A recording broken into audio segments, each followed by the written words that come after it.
Hello friends, welcome back to Own Cooking Channel. இன்னைக்கு நம்ம சேனல்ல சப்பாத்திக்கு ஒரு பெஸ்ட் சைட் டிஷ்ஷான கொண்டக்கடலை வச்சு ஒரு குருமா தான் பண்ண போறோம். இது அப்படியே நான்வெஜ் சாப்பிட்ற மாதிரியே இருக்கும். மட்டன் குழம்பு ஸ்டைலில் நான் இன்னைக்கு செஞ்சு காட்டுறேன். வாங்க எப்படி பண்ணுறதுன்னு பார்த்துடலாம். இப்போ ஒரு குக்கரில் கொஞ்சமாக நல்லெண்ணெய் சேர்த்துக்கோங்க. இதுக்கு ஒரு மசாலா கொஞ்சம் வறுத்து அரைக்கணும். அதுக்கு 4 ஏலக்காய், 2-3 அன்னாசிப்பூ, 7-8 கிராம்பு, 2 பிரிஞ்சி இலை, 2 துண்டு பட்டை இதெல்லாம் சேர்த்து லைட்டாக ரோஸ்ட் பண்ணிக்கோங்க. பெருஞ்சீரகம் வேணும்னா அதுவும் சேர்த்துக்கலாம். இதில் ஒரு 2 டீஸ்பூன் ஜீரகம் சேர்த்துக்கலாம், 2 டீஸ்பூன் மிளகு சேர்த்துக்கலாம்.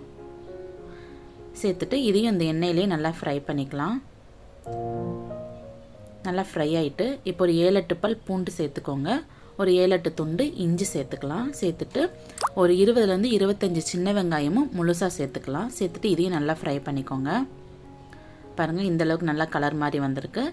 இப்போ ஒரு 10-15 முந்திரி பருப்பு, ஒரு 3 டேபிள் ஸ்பூன் தேங்காய் துருவல் சேர்த்துக்கோங்க. ரொம்ப தேங்காய் சேர்க்க வேண்டாம். பாருங்கள், இந்தளவுக்கு நல்லா கலர் மாதிரி வந்திருக்கு. இதை நல்லா ஆற விட்டு ஒரு மிக்ஸி ஜாரில் சேர்த்து தண்ணி சேர்த்து நல்லா ஃபைன் பேஸ்ட்டாக அரைச்சி எடுத்துக்கலாம். இப்போ நம்ம குழம்பு பண்ண ஸ்டார்ட் பண்ணிடலாம். ஒரு குக்கரில் கொஞ்சமாக நல்லெண்ணெய் சேர்த்துக்கோங்க.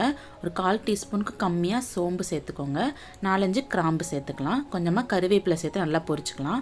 ஒரு மீடியம் சைஸ் வெங்காயத்தை ஸ்லைஸ் பண்ணி அதையும் சேர்த்து நல்லா வதக்கி விட்டுக்கோங்க. 2 பச்சை மிளகாவையும் சேர்த்துக்கலாம். சேர்த்துட்டு இது லைட்டாக குக்காகி வரட்டும். பாருங்கள், இந்தளவுக்கு நல்லா ஃப்ரை ஆகி வந்திருக்கு. இந்த டைமில் ஒரு பெரிய சைஸ் தக்காளியை சின்னதாக சாப் பண்ணி அதையும் சேர்த்துக்கலாம். இப்போ தக்காளி நல்லா வேகிறதுக்கு கொஞ்சமாக உப்பு சேர்த்துக்கோங்க. பாருங்கள், தக்காளி நல்லா மசிஞ்சு வந்துருச்சு. இப்போ ஒரு 300 கிராம் கொண்டக்கடலையை ஓவர் நைட் நான் ஊற வச்சுருந்தேன். அதை வேக வைக்காமல் நீங்கள் அப்படியே இதில் சேர்த்துக்கலாம்.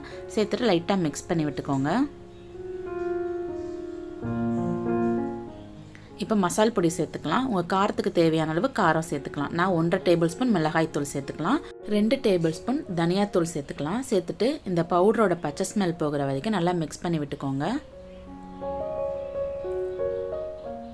பாருங்கள், நல்லா வதக்கியாச்சு. பச்சை ஸ்மெல் நல்லா போயிட்டு இந்த டைமில் நம்ம அரைச்சி வச்ச பேஸ்ட் இதில் சேர்த்துக்கலாம்.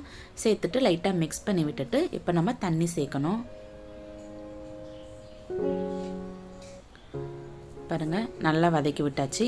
இப்போ குழம்புக்கு தேவையான அளவு தண்ணி சேர்த்துக்கலாம். இந்த அளவுக்கு தண்ணி சேர்த்துக்கோங்க. நம்ம இப்போ விசில் போடும்போது இன்னும் கொஞ்சம் திக்காகி வரும். இப்போ குழம்புக்கு தேவையான அளவு உப்பு சேர்த்துக்கலாம். சேர்த்துட்டு இப்போ மூடி போட்டு ஒரு 4-5 விசில் வச்சு வேக வச்சு எடுத்துக்கலாம். விசில் வரட்டும், அது வரைக்கும் வெயிட் பண்ணலாம். 5 விசில் வெந்துருச்சு. எந்த அளவுக்கு வெந்திருக்குன்னு பார்க்கலாம். பாருங்கள், நல்லா எண்ணெய் பிரிஞ்சு வந்திருக்கு. பார்க்குறதுக்கே மட்டன் குழம்பு மாதிரியே இருக்கும். சாப்பிட்றதுக்குமே அதே டேஸ்ட்டில் தான் இருக்கும். இது சப்பாத்தி பூரிக்கெலாம் வச்சு சாப்பிட்டிங்கன்னா டேஸ்ட் அல்டிமேட்டாக இருக்கும். கொண்டக்கடலை எல்லாமே நல்லா குக் ஆகிடுச்சு. ஒரு 2 நிமிஷம் மட்டும் அடுப்பில் வச்சுட்டு அப்படியே ஸ்டவ் ஆஃப் பண்ணிட்டு சர்வ் பண்ணுங்கள். செம்ம டேஸ்ட்டாக இருக்கும். இது சப்பாத்தியை விட பூரிக்கு சூப்பராக இருக்கும். கண்டிப்பாக வீட்டில் ட்ரை பண்ணி பாருங்கள். ட்ரை பண்ணி பார்த்துட்டு உங்கள் ஃபீட்பேக் எனக்கு மறக்காமல் கமெண்ட் பண்ணுங்கள்.